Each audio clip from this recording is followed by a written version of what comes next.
South India shopping mall the wedding Mantra సరికొత్త wedding collection South India shopping mall. అందరికీ నమస్కారం. నేను Swarupa Potlapalli. Welcome to Suman TV. Top singer Mangli birthday party వివాదానికి దారితీసింది. పోలీసులు సడన్ గా రైడ్స్ చేయడంతో ఆ పార్టీలో గంజాయితో పాటు విదేశీ మద్యం కూడా దొరికింది. కొంతమందికి డ్రగ్స్ టెస్ట్ చేయగా పాజిటివ్ అని తేలింది. దీంతో మంగ్లీతో పాటు మరికొందరి మీద పోలీసులు కేసులు నమోదు చేశారు. ప్రస్తుతం నాతో పాటు ఎంతో మంది డ్రగ్స్ బారి నుంచి బయటపడేస్తున్న SPAN NGO secretary Ashwin Nallari Naidu garu ఉన్నారు. ఆయనతో మాట్లాడి ఈ మంగ్లీ కేసు గురించి అనేక లేటెస్ట్ అప్డేట్స్ తెలుసుకుందాం. సరే, నమస్తే. నమస్కారం మేడం.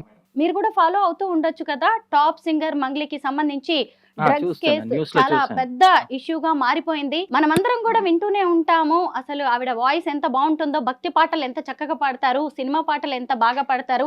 పెద్ద పెద్ద సెలబ్రిటీస్ ఈవెంట్స్ కావచ్చు, పొలిటికల్ ఈవెంట్స్ లో కూడా తన పాట ఖచ్చితంగా ఉంటుంది. అలాంటి ఆమె బర్త్డే పార్టీలో డ్రగ్స్ దొరకడం, ఇంకొంతమంది డ్రగ్స్ సేవించినట్టుగా కూడా తేలడం అనే దాన్ని మనం ఇప్పుడు ఎలా చూడాలంటారు? ఇక్కడ ఫస్ట్ ఇంపార్టెంట్ ఏంటంటే, ఈ డ్రగ్స్ అనేది చాలా నార్మల్ చేస్తున్నారు అందరూ. అది చాలా డేంజరస్ సిచ్యువేషన్ అండి. ఇది చాలా బాధాకరమైన విషయం. ఇక్కడ మనం తెలుసుకోవాల్సింది అంటే, పేరెంట్స్ కానీ కాలేజెస్, స్కూల్స్ వీళ్ళందరూ కూడా సెలబ్రిటీస్ని ఫాలో అవుతారు. దాంట్లో ఇన్స్టాగ్రామ్లో, ఫేస్బుక్లో అన్నిట్లో కూడా వాళ్ళు చేసిందే వీళ్ళు చేస్తుంటారు, యువత అంతా కూడా. కాకపోతే ఇక్కడ మనం తెలుసుకోవాల్సింది ఏంటి, ఈ డ్రగ్స్ అనేది వన్ వే ట్రాఫిక్. దానికి సెకండ్ రూట్, బ్యాక్ రూట్ ఉండదు. అందుకే పేరెంట్స్ కానీ స్కూల్ టీచర్స్ వాళ్ళందరూ కూడా జాగ్రత్త పడాలి. ఎందుకంటే ఇవన్నీ ఫాలో అవుతూ ఇప్పుడు ఈ కేసు ఏ మలుపు తిరుగుతుందో మనకు తెలియదు. ఎవరో సేవించారు వాళ్ళ కింద ఇప్పుడు ఎన్డీపీఎస్ యాక్ట్ అని ఉంటుందండి. దాన్ని ఎట్లయినా పెడతారు ఇప్పుడు. దాని తర్వాత మన తెలంగాణ నార్కోటిక్స్ బ్యూరో కూడా ఉన్నారు, సందీప్ షాండిలియా సార్, వాళ్ళ టీం అందరు కూడా చాలా కృషిస్తున్నారు. They are doing extraordinary job. ఇక్కడ ఒక వన్ పర్సన్ మనం specially we should appreciate is honourable CM Revanth Reddy garu. ఎందుకంటే ఆయన ఉక్కు పాదంతో తొక్కుతున్నారండి డ్రగ్స్ విషయంలో. ఆయన అసలు నో కాంప్రమైజ్ అంటున్నారు. కాబట్టి ఇక్కడ మనం తెలుసుకోవాల్సింది ఏంటంటే, లా ఎన్ఫోర్స్మెంట్ ఎంత చేసినా కానీ మనం చేయాల్సిన ఇంపార్టెంట్ ఈస్ మన పిల్లల్ని మనం జాగ్రత్తగా చూస్తున్నామా, చెక్ చేస్తున్నామా లేదా. ఎందుకంటే ఈ సెలబ్రిటీస్ వస్తారు, వాళ్ళ పైసలు వాళ్ళు చేసుకొని వెళ్ళిపోతారు. సో ఇవన్నీ కూడా ఏమవుతుందంటే, మానసిక బాధని తట్టుకోలేకుండా వీళ్ళందరూ డ్రగ్స్ రూట్లోకి వెళ్తున్నారు. వాళ్ళు ఎందుకు వెళ్తున్నారు, ఎట్లా వెళ్తున్నారు, పిల్లలు కానీ, యువత కానీ, యంగ్స్టర్స్, పెద్దవాళ్ళు కూడా చాలా మంది ఉన్నారు. రీసెంట్లీ చూసాం, ఒక డాక్టర్ కూడా, ఒక ఫేమస్ హాస్పిటల్ డాక్టర్ కూడా, ఆమె కూడా మొత్తం more than 1 crore worth of drugs she has purchased. So అవన్నీ కూడా మనం అర్థం చేసుకోవాల్సింది ఏంటో, ఒక ఎంపతి అంటామండి, సింపతి కాదు, ఎంపతి తోటి అర్థం చేసుకోవాలి. దీంట్లో ఫస్ట్ టైమర్స్ కొంతమంది ఉంటారు, దాని తర్వాత ఒకళ్ళైతే నో రిటర్న్ కేసెస్ ఉంటారు. ఒక వెరీ రేర్ కేసు అనేది ఏంటంటే, ఒక సంజయ్ దత్ లాంటిది, మన సినిమా హీరో సునీల్ దత్ గారి కొడుకు సంజయ్ దత్. ఆయన he has gone to the highest extreme of drugs. అందుకే బాంబేలో కూడా ఆయనకి డ్రగ్స్ అంబాసిడర్ గా చేసి పెట్టారు. అండ్ ఆయననే చెప్తాడు, నా అదృష్టం బాగుంది, మా పేరెంట్స్ ఇచ్చిన జీన్స్ బాగుంది కాబట్టి నేను బయటపడ్డాను, లేకపోతే లేదు అని. అందుకే ఇక్కడ డ్రగ్స్ అనేది చాలా డేంజరస్. దాంట్లో ఈ గంజాయి ఎక్కడ పడితే అక్కడ దొరుకుతుంది, ఏ పాన్ డబ్బాలో దొరుకుతుంది. మనం కూడా చూసాం రీసెంట్ గా, చాక్లెట్స్ లో ఎక్కడ పడితే చిన్న పిల్లలు గవర్నమెంట్ స్కూల్స్ దగ్గర, బస్తీస్ లో, స్లమ్స్ లో ఇవన్నీ చేస్తున్నారు. మనం చూస్తూనే ఉన్నాం కదా, ఏదైనా సెలబ్రిటీ ఈవెంట్ అయినప్పుడు మాత్రమే ఈ డ్రగ్స్ మీద సీరియస్ గా న్యూస్ అనేది నడుస్తుంది. జనం, పోలీసులు అందరూ అలర్ట్ అవుతున్నారు. అయితే ఇది చాప కింద నీరులాగా వ్యాపిస్తోంది. ఇంతకుముందు పబ్స్, క్లబ్స్ లాంటి చోట దొరికేవి, ఆ తర్వాత ఊరవతల ఉన్న ఫామ్ హౌస్ కి కూడా ఇప్పుడు ఈ డ్రగ్స్ అనేవి, పార్టీలు కూడా పాకిపోయాయి. చేవెళ్లలోని త్రిపుర రిసార్ట్స్ లో ఈ పార్టీ జరిగినట్టుగా తెలుస్తోంది. అయితే ఇప్పుడు అందరిలో అవేర్నెస్ తీసుకురావడానికి ఇంకా ఎలాంటి కార్యక్రమాలు చేపడితే మంచిదంటారు? అది మోస్ట్ ఇంపార్టెంట్ ఏంటంటే, ప్రతి ఒక్క పేరెంట్స్ అట్లీస్ట్ వారానికి ఒక్కసారైనా వాళ్ళ పిల్లల బ్యాగ్స్ చెక్ చేయాలి. అది మ్యాండేటరీ. అది చేయకపోతే అయిపోయింది. ఒకసారి ఇక్కడ గవర్నమెంట్ స్కూల్స్ కూడా మేము చేసాం, అన్ని ఎత్తుకితే గాంజా ప్యాకెట్స్ దొరికినాయి పిల్లల చోట్ల, అది కూడా అమ్మాయి బ్యాగ్స్ లో. అండ్ ఇంకొకటి చాలా ఇంపార్టెంట్ గుర్తు పెట్టుకోవాల్సి, మీ ఇంట్లో మీ పిల్లలు కానీ ఎవరైనా ఊరికే గోవా పోతున్నారు అనుకోండి, that is also one sine of drug addiction. Goa తప్ప వేరే ప్లేసెస్ లేవా? ఎందుకు వెళ్తున్నారు ఊరికి? మాట్లాడితే నేను గోవా పోతున్నా, నేను గోవాలో ఉంటున్నా. అది Goa is known as a place where drugs are sold rampantly. అక్కడ పాపం గోవా అడ్మినిస్ట్రేషన్ వాళ్ళు కూడా తలకాయ పట్టుకుంటున్నారు, ఏం చేయాలో తెలియదు. ఇదంతా ఫారెన్ పెడ్లర్స్. ఇప్పుడు మనం డైలీ న్యూస్ లో చూస్తున్నాం, ఈ నైజీరియన్ పెడ్లర్స్ వస్తున్నారు. ఈ నైజీరియన్స్ ఎందుకు రావాలండి ఇక్కడ మన దేశంలో? మన జనాభా ఏం తక్కువ ఉందా?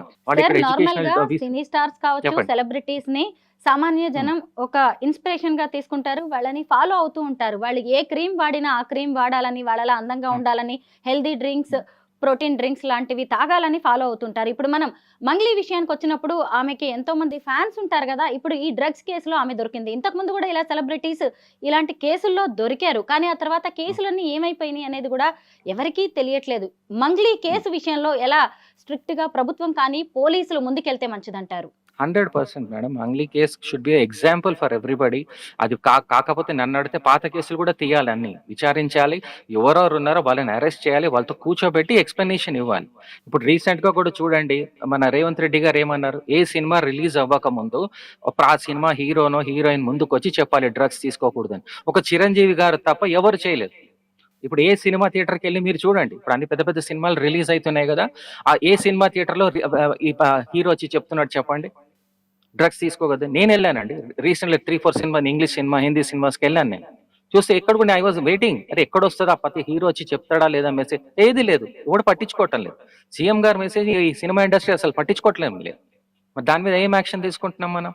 నిజమే. మరి అక్కడ కరెక్టే. మరి సీఎం గారు మరి అది చెప్పిన దాన్ని గనక ఈ సినిమా వాళ్ళందరూ ఫాలో అయ్యి ప్రతి సినిమాకి ముందు 2 నిమిషాల నిడివి గల ఈ డ్రగ్స్ కి సంబంధించిన వీడియో ప్లే చేస్తే ఇలాంటి పరిస్థితులు ఉండవేమో. ఇక మంగ్లీ బర్త్‌డే పార్టీ విషయానికొస్తే నార్మల్‌గా బర్త్‌డే పార్టీ అంటే కేక్ కట్ చేసుకుంటారు, మంచిగా చక్కటి ఫుడ్ తింటారు, పాటలు పాడుకుంటారు, డాన్సులు చేస్తారు, ఒక ఎంటర్‌టైన్‌మెంట్ ఉంటుంది. కానీ ఇలా బర్త్‌డే పార్టీలో గూడా గంజాయి, డ్రగ్స్ లాంటివి వాడితేనే అదే ఎంజాయ్‌మెంట్ అనే పరిస్థితి మంగ్లీ లాంటి బర్త్‌డే పార్టీలో రావడాన్ని మనం ఎలా చూడాలి? ఇక్కడ మనం తెలుసుకోవాల్సి ఉట్టి మనం గంజాయి వరకు ఆపకండి. ఇది గంజాయి ఈజ్ వెరీ స్మాల్ థింగ్. దానికంటే హైయెస్ట్ థింగ్స్ కూడా వచ్చినాయి. రాలిఫోనిరాల్ అని ఉంది. డేట్ రేప్ డ్రగ్ అంటారు. అది చాలా మటుకు అమ్మాయిలకి ఇస్తారు. ఇస్తే అది తీసుకున్న తర్వాత వాళ్ళకి ఏమైతే తెలీదు. చేసేస్తారు అమ్మాయిలని. తెలీదు ఆ అమ్మాయికి. ఎవరో నాకు తెలియని ఆ పార్టీలో పోయినా నేను ఎవడో వాడు కూల్ డ్రింక్ లోనే దేంట్లో కలిపి ఇచ్చేస్తాడు. ఇది పెద్ద దందా. అది మనం ఈ అందరికి చెప్పాలి. ప్రతి ఒక్క అమ్మాయికి చెప్పాలి. అమ్మాయికే కాదు అబ్బాయిలు కూడా చెప్పాలి. కాబట్టి ఇక్కడ చెప్పాల్సిన విషయం ఏంటంటే ఈ అమ్మాయిలందరూ జాగ్రత్త పడాలి. ఎక్కడ ఏ పార్టీకైనా ఎల్లు తల్లి నువ్వు. కాకపోతే నీ మొబైల్ ఫోన్ ఆన్ చేసి పెట్టుకో. నా అమ్మ నాన్నకు తెలియాలి ఎక్కడైతుంది ఏమైతుందని. దాని తర్వాత ఎవరైనా కూల్ డ్రింక్ ఇచ్చినా, ఏ డ్రింక్ ఇచ్చినా, లేదు మా క్లోజ్ ఫ్రెండ్ వాళ్ళ అన్నయ్యనే ఇచ్చాడు, ఎవడిచ్చినా డ్రింక్ తీసుకోకూడదు. అది కూల్ డ్రింక్ ఉండని, కొబ్బరి నీళ్ళు ఉండని, నీ డ్రింక్ నువ్వే ఓపెన్ చేసి తాగు. కోకా కోలానో, థమ్స్ అప్ ఏదో ఒకటి. నువ్వు వాష్రూమ్ వెళ్తే కూడా నీ డ్రింక్ పట్టుకొని వెళ్ళు. అక్కడ ఎప్పుడైతే వెళ్తారో వీళ్ళ అమ్మాయిలకి తెలియకుండా దాంట్లో కలిపేస్తారు ఈ డేట్ రేప్ డ్రగ్ అనేది. ఇది అమ్మాయిలందరూ జాగ్రత్త పడాలి. మీరు కూడా లేడీ కాబట్టి మీకు తెలిసిన సొసైటీలో ఒక రోజుకి ఒక 5 మందికి చెప్పండి. ఆ 5 మంది ఇంకొక 5 మందికి చెప్పమని చెప్పండి. డ్రగ్ అనే దాన్ని చాలా కాలంగా వాడుతున్నారు. చాలా మంది ఆడపిల్లలు వీటికి బలైపోయిన వాళ్ళు ఉన్నారు. అయితే ఇదంతా ఒక హై ప్రొఫైల్ సొసైటీలో జరుగుతూ ఉండడం వల్ల వీటి మీద పెద్దగా జనానికి కూడా అవేర్నెస్ ఉండట్లేదు.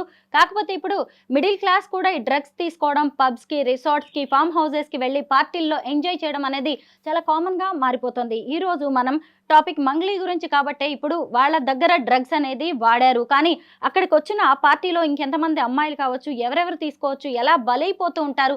సెలబ్రిటీస్ కి కనీస సామాజిక బాధ్యత ఉండాలి కదా. ఉంటదండి. సెలబ్రిటీస్ కంపల్సరీ వాళ్ళ ఫ్యాన్స్ తో ఒట్టి అందరు సమాజంలో లేకపోయినా పర్వాలేదు. అట్లీస్ట్ వాళ్ళ ఫ్యాన్స్ తో ఉన్న వాళ్ళకు ఉండాలి కదా రెస్పాన్సిబిలిటీ. అరే నా ఫ్యాన్స్ చెడిపోకూడదు అనేసి. ఇప్పుడు మీరు ప్రతి ఒక్క లాస్ట్ ఒక 10 సినిమాలు తీసుకోండి మేడం తెలుగు సినిమాల్లో. ప్రతి ఒక్క హీరో సిగరెట్ తాగుతూనే ఉన్నాడు కదా. ఫస్ట్ ఆ సిగరెట్ తాగుతూ పోస్టర్స్ మీద, దాని మీద, అన్నిటి మీద అదే చూపెడుతున్నారు కదా. మరి యువతకి ఏం ఇంప్రెషన్ వస్తుంది చెప్పండి? అరే మా హీరో తాగుతున్నాడు, మా సూపర్ స్టార్ తాగుతున్నాడు కాబట్టి నేను తాగుతా. ఏం లేదురా చాడు. ఒక్కసారి అది అలవాటు అవ్వడం స్టార్ట్ అయితే వాడు ఏమంటాడు, అరే వాడే తాగుతున్నాడు నువ్వు తాగవా? ఇదేం లేదురా, చాలా సింపుల్, ట్రై చేయి. ఇప్పుడు యువత అందరూ ప్రెషర్ లో ఉంటారండి. ఎంట్రన్స్ ఎగ్జామ్స్, జాబ్స్ ఇవన్నీ టెస్ట్ లో ఉంటారు. వాళ్ళకి ప్రెషర్ సిచ్యువేషన్ ఏమైతుంది, రిలీఫ్ కావాలి. రిలీఫ్ అనేది ఎక్కడి నుంచి వస్తుంది? ఈ డ్రగ్ తీసుకుంటూ వస్తుంటది వాళ్ళకి. ఒక్కసారి అలవాటు అయిందంటే ఫినిష్. అది 1 వే ట్రాఫిక్ అనమాట. దాంతో బయటపడడం కష్టం. అందుకే పిల్లలందరూ ఏం చెప్పాలంటే నాన్న, పేరెంట్స్ ఎస్పెషల్లీ ఎవరైతే చూస్తున్నారో, మన సుమన్ టీవీ ప్రేక్షకులు పేరెంట్స్ ఎవరైతే చూస్తున్నారో, టీచర్స్ కానీ లెక్చరర్స్ కానీ ప్రేమతోటి వాళ్ళని చెప్పండి. నాన్న ఏమైనా ఉంటే చెప్పు, మనం దగ్గర తీసుకొని చెప్పండి. రీహాబిలిటేషన్ అంటాం. అందుకే ఇక్కడ చాలా ఇంపార్టెంట్ అంటే మన తెలంగాణ నార్కోటిక్స్ బ్యూరో కూడా స్టార్ట్ చేసింది. ఇంతకుముందు ఆల్కహాలిక్స్ అనానిమస్ ఉంటుండే, ఇప్పుడు నార్కోటిక్స్ అనానిమస్ అని ఉంది. అడిక్ట్ అయిన వాళ్ళు కూడా బయట పడవచ్చు. దానికి ఒక గ్రూప్ ఉన్నది సెపరేట్ గా. మనం you have to contact Telangana TG NAB. వాళ్ళకి అన్ని ఇస్తారు. 1908 ఇస్ ద నంబర్ అండి. ఎవరికైనా సరే మీరు మాట్లాడదలుచుకోలేదు సుమన్ టీవీ తోటి కానీ అశ్విన్ కుమార్ తోటి స్వరూప మేడం తోటి 1908 అనే నంబర్ ఫ్లాష్ చేయండి. అది చాలా ఇంపార్టెంట్. మీరు ఎవరు పర్సనలీ మాట్లాడకపోయినా 1908 కాల్ చేస్తే వాళ్ళు హెల్ప్ చేస్తారు. ప్లస్ ఇక్కడ ఎక్కడైతే ఇప్పుడు అన్ని సాఫ్ట్ స్పాట్స్, హాట్ స్పాట్స్ అంటారు. ఎక్కడైతే డ్రగ్స్ అమ్ముతున్నారు మాకందరికి తెలుసు. పోలీస్ డిపార్ట్మెంట్ కి లొకేషన్ కూడా తెలుసు. కాకపోతే ఇవన్నీ ఏంటంటే ముందే ఇన్ఫర్మేషన్ రాగానే అక్కడ అన్ని నిఘా పెడుతున్నారు. ప్లస్ ఇక్కడ చాలా మంది యువత తెలుసుకోవాల్సిన చాలా ఇంపార్టెంట్ పాయింట్ ఇక్కడ ఏంటంటే చాలా మంది కాలేజెస్ దగ్గర, పాన్ డబ్బాస్ దగ్గర పోలీస్ వాళ్ళు ముఫ్తీలా తిరుగుతున్నారు సీక్రెట్ గా. అన్ని నోట్ చేస్తున్నారు. ఏ కాలేజ్ లో ఎక్కడెక్కడ ఏ కాలేజ్ ముందు అమ్ముతున్నారు, ఏ పాన్ డబ్బాలు అమ్ముతున్నారు, ఏ బేకరీలు అమ్ముతున్నారు అన్ని తెలుసు. ఏ కిరాణా స్టోర్స్ లో కూడా. సో జాగ్రత్తగా ఉండండి. ఎప్పుడైనా పట్టుబడ్డారంటే అయిపోయింది. దాంతో ఈ డ్రగ్ పెడ్లింగ్ చేస్తున్నారు. చాలా మంది ఇక్కడ తెలుసుకోవాల్సింది ఏంటంటే యువత ఎక్కడ బలి అవుతున్నారు అది చెప్తాను నేను. డ్రగ్ మ్యూల్స్ అంటాం. మ్యూల్స్ అంటే గాడిద. వాడు ఏం చేస్తారు, పిల్లల్ని అట్రాక్ట్ చేయడానికి చిన్న పిల్లలు జువెనైల్స్ అంటాం. ఎవరైతే 18 ఇయర్స్ కంటే కింద ఉంటారో వాళ్ళని తీసుకొచ్చి, అరే నువ్వు ఇక్కడ నుంచి వెళ్ళరా, నువ్వు ఎక్కడున్నావు, నువ్వు అచ్చా బంజారాయిల్స్ ఉన్నావు, ఒక పంజ నువ్వు ఇక్కడ నుంచి పంజగుట్టకు పోయి ఈ బ్యాగ్ ఇచ్చేసరా, ఆ బ్యాగ్ లో అంతా డ్రగ్స్ ఉంటుంది. వాడు పిల్లోడే తెలియదు. వాడు యంగ్ పిల్లోడు ఏమి అంటాడు, నేనైతే తీసుకోవటం లేదు కదా, నేను ఏదో బ్యాగ్ ఇచ్చారు తీసుకుంటే వాడు నాకు ఐఫోన్ ఇస్తా అన్నాడు. ఇక్కడ పోయి ఆ పబ్బులో ఇచ్చేస్తే వాడు ఐఫోన్ ఇస్తాడు. పిల్లలు అట్రాక్ట్ అయిపోతుంది. ఇవాళ ఐఫోన్ కోసం ఏం చేయట్లేదండి. అంత మెటీరియలిస్టిక్ సొసైటీ అయిపోయింది మనది. వాల్యూస్ ఏం చెప్తున్నారు పేరెంట్స్? ఏమన్నా పిల్లలకి వాల్యూస్ ఇస్తున్నారా? చందమామ కథలు చెప్తున్నారా? తాతయ్య కథలు చెప్తున్నారా? ఎక్కడుంది సమాజం? సమాజం అంతా కూడా న్యూక్లియర్ అంతా. Husband wife both working, children neglected. మరి చిల్డ్రన్ కావాల్సింది ఏంటి? అటెన్షన్. అటెన్షన్ డబ్బులు ఉన్న వాళ్ళు డబ్బులు పడేస్తున్నారు. ఇక్కడ మీరేమన్నారు, ఇది హై సొసైటీ లేదండి. మిడిల్ క్లాస్ కాదు, అన్ని లోవర్ మిడిల్ క్లాస్ కూడా పాకిపోయింది. ఇది హై క్లాస్ లో జరగటం లేదు. డే ట్రేపింగ్ కానీ, all drugs, LSD, cocaine, you name it. ఇవన్నీ కాకుండా ఇప్పుడు ఆర్ఫన్స్ ఉంటారు, జువెనైల్స్ ఉంటారు. అక్కడ వాళ్ళు కూడా ఏం చేస్తారు, ఇన్హేలెంట్స్ అంటాం, వాసన పీల్చడం, ఓపియాయిడ్స్ అంటాం. ఇప్పుడు మన రీసెంట్లీ ఎక్కడ కుక్కట్పల్లి జగదేరి గుట్ట దగ్గర ఇంట్లో ఒకడు పండిస్తున్నాడు అండి గంజాయి. ప్లస్ ఇవన్నీ కాకుండా ఒక ఎగ్జాంపుల్ సెట్ చేయాలి. ఇప్పుడు ఈ మంగ్లీ కేసు ఏ ఉందనుకోండి, సీరియస్ గా తీసుకొని ఒక ఎగ్జాంపుల్ సెట్ చేయండి. రిసార్ట్స్ కి కానీ ఏదైనా కానీ నెక్స్ట్ టైం మంగ్లీ మేడం ని కూర్చోబెట్టి కరెక్ట్ ఇన్స్పెక్షన్ చేయండి. ఆమె నిజంగా తీసుకుందా లేదా, ఆమెకు తెలుసా చేస్తున్నారా లేదా, అవన్నీ ఇప్పుడు ఇన్వెస్టిగేషన్ లో తెలుస్తుంది.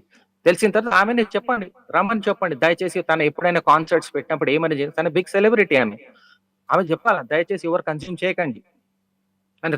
ఎవ్రీ కాన్సర్ట్ తన మ్యూజిక్ స్టార్ట్ అవ్వక ముందు చెప్పమని చెప్పండి. అట్లీస్ట్ తన ఆ వీడియో రికార్డ్ అయితే తనకి it self will be safety కదా. డిస్క్లైమర్ అంటాం, ఆ డిస్క్లైమర్ ఇవ్వచ్చు కదా తన. దయచేసి ఎవరైతే నా పార్టీకి వచ్చారో మీరు ఎంజాయ్ చేయండి పర్వాలేదు, కానీ దయచేసి డ్రగ్స్ కి తీసుకోకండి అని చెప్పాలి. స్టార్ట్ చేసి ఆ వీడియో పెట్టమనండి. అప్పుడు షీ సేఫ్.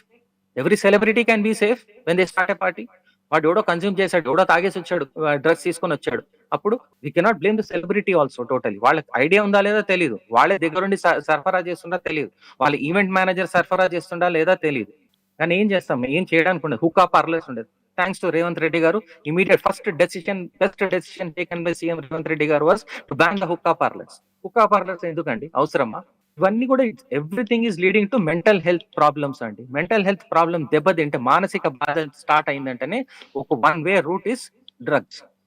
కొంతమంది సిగరెట్ తాగొచ్చు, ఒకడు గుట్కా తింటాడు, ఒక లిక్కర్ తాగుతాడేమో. కాకపోతే ఇక్కడ అయ్యేదేంటి విషయం, డ్రగ్స్ చుట్టూ వెళ్ళిందంటే ఇంకా వన్ వే ట్రాఫిక్. అది రావడం చాలా చాలా కష్టం. ఒకసారి అడిక్ట్ చేస్తాడు, అరే మీ ఇంకా ముగ్గురు ఫ్రెండ్స్ ని పట్టుకొని రారా, నేను నీకు ఫ్రీకి ఇస్తా అంటాడు. డ్రగ్ పెడ్లింగ్ అది స్కూల్స్ లో, కాలేజెస్ లో అవుతున్నాయి. ఇవన్నీ పెద్ద పెద్ద ఇన్స్టిట్యూషన్స్ లో అవుతున్నాయి, వేరే ఇన్స్టిట్యూషన్స్ లో అవుతున్నాయి. చాలా మటుకు కార్పొరేట్ ఇన్స్టిట్యూషన్ ఎవరైతే వాళ్ళ పిల్లలు పొద్దున్న 4 o'clock వేసి రాత్రి వరకు చదువుతుంటారో వాళ్ళు మేల్కొండడానికి కోసం కూడా డ్రగ్స్ తీసుకుంటారు. వాళ్ళు కోకైన్ అవన్నీ కూడా ఒక బ్లూ కలర్ టాబ్లెట్స్ వస్తుంటాయి. ఇవన్నీ చాలా విస్తృతంగా జరుగుతుందండి. అందుకే సమాజంలో అందరూ మేల్కోవాలి. June 26th అనేది international day of drug abuse. దాన్ని ప్రతి ఒక్కరు పెట్టాలి, బ్యానర్ పెట్టాలి. మన సుమన్ టీవీలో కూడా బ్యానర్ పెట్టండి. June 26th రోజు ఒక ప్యానెల్ ప్రోగ్రామ్ కండక్ట్ చేయండి. తెలవాల ప్రతి స్కూల్ ప్రిన్సిపల్, ఎడ్యుకేటర్, ఎస్పెషల్లీ మన ఫిజికల్ ఎడ్యుకేషన్ టీచర్స్ వాళ్ళందరూ కూడా చేయాలి. ఇప్పుడు రీసెంట్లీ మేము ఎక్కడ మన ఉస్మానియా యూనివర్సిటీ సైక్లింగ్ వెలోడ్రోమ్ లో ఒలింపియన్ డాక్టర్ మ్యాక్స్వెల్ ట్రెవర్ అని ఉన్నారు, సైక్లిస్ట్ ఛాంపియన్. ఆయన he has taken the initiative with our own company zone mats అనేది. వాళ్ళతోటి చేయించాము. మొత్తం యంగ్స్టర్స్ అందరికి చెప్పాం, పేరెంట్స్ అందరు ఇన్వాల్వ్ అయ్యారు. అట్లా అందరితో ఇన్వాల్వ్మెంట్ అవ్వాలంటే అవగాహన రావాలి. ఎంత అవగాహన వస్తే ఎంత పేరెంట్స్ కూడా ప్రేమతోటి వాళ్ళ పిల్లల్ని మరీ దగ్గర తీసుకోవాలి. నాన్న ఏమైనా పర్వాలేదు నాన్న, మనం చూద్దాం, డాక్టర్ని కలుద్దాం, మనం వెళ్దాం, ఒక స్వచ్ఛంద సంస్థకి వెళ్దాం, వాళ్ళు ఏం లేకపోయినా 1908 కాల్ చేద్దాం. ఇవన్నీ కాకుండా మనకి సెంట్రల్ గవర్నమెంట్ నుంచి నషా ముక్త్ అభియాన్ అనే ప్రోగ్రామ్ ఉందండి. 1446 ఇది నంబర్. అక్కడ కాల్ చేస్తే డి అడిక్షన్ సెంటర్స్ ఏమున్నాయి, ఎక్కడెక్కడ ఏమున్నాయి మొత్తం ఇన్ఫర్మేషన్ ఇస్తారు. మన తెలంగాణ స్టేట్ 1908 ఉందండి టోల్ ఫ్రీ నంబర్స్. ఇది దయచేసి ఇప్పుడు ప్రోగ్రామ్ చూసే వాళ్ళకు కూడా డిస్‌ప్లేలో పెట్టండి. చాలా హెల్ప్ అవుతుంది. 1908 ఒకటి, 1446 ఒకటి. దానికి కాల్ చేస్తే మొత్తం ఇన్ఫర్మేషన్ ఇస్తారు. డి అడిక్షన్ సెంటర్స్ ఎక్కడున్నాయి, ఏ డాక్టర్స్ ఉన్నారు, ఏ సైకాలజిస్ట్ ఉన్నారు, ఏ సైకియాట్రిస్ట్ ఉన్నారు, ఇవన్నీ తెలుసుకోవాలి. డేంజరస్ సిట్యుయేషన్‌లో ఉందండి. ఉడతా హైదరాబాద్, ఉడతా పంజాబ్ లాగా ఉడతా హైదరాబాద్ అయిపోయింది. అందరం కలిసికట్టు పని చేయకపోతే కాదు. ఇది ఒక స్వచ్ఛంద సంస్థ, ఒక టీజీ న్యాప్ తోటి కాదు. మనం అందరం కలిసికట్టుగా చేయాలి. ప్రతి ఒక్క సంస్థ, ప్రతి ఒక్క పేరెంట్ మీకెంత టైం ఉంది, వీలైతే అంత రాండి. తెలుసుకోండి. ఏం లేదండి 1908 1446 toll free number sticker. Telangana బ్యూరోకెళ్తే స్టిక్కర్స్ ఇస్తున్నారు, పోస్టర్స్ ఇస్తున్నారు. అది మీ స్కూల్‌లో, కాలేజ్‌లో, మీ ఎక్కడైతే ఆఫీస్‌లో పనిచేస్తున్నారో అక్కడ పెట్టండి. స్టిక్కర్స్ పెట్టండి. సరే మీరు డైరెక్ట్ హెల్ప్ చేయకపోయినా ఇండైరెక్ట్ హెల్ప్ అయితే చేయొచ్చు కదా! ఎవరో ఒక బాధితుడు ఉంటాడు. వాడు డ్రగ్ తీసుకున్నాడు. వాడి ఇంట్లో చెప్పుకోలేడు. బయట చెప్పుకోలేడు. ఫ్రెండ్స్‌కి చెప్పుకోలేడు. ఎక్కడైతే ఆఫీస్‌లో పని చేస్తున్నాడో అక్కడ చెప్పుకోలేడు. అట్‌లీస్ట్ వాడికి ఆ నంబర్ కనిపిస్తే వాడు ఫోన్ చేసి మాట్లాడుకుంటాడు కదా! ఇదొక రెస్పాన్సిబిలిటీ అండి. మీ టీవీ చానెల్స్‌లో అన్నిట్లో కూడా డిస్‌ప్లే చేయండి. 1908 1446 ఆ నంబర్ డిస్‌ప్లే చేస్తే we are helping the person.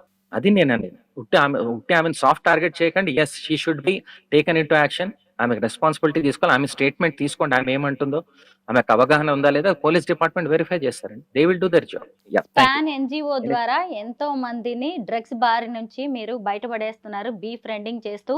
అలాగే ఈరోజు మా ఈ ఇంటర్వ్యూలో ఎంతోమంది పిల్లలు, తల్లిదండ్రులు, ముఖ్యంగా మంగ్లీకి అలాగే ప్రభుత్వానికి ఎన్నో సూచనలు చేసినందుకు thank you so much sir.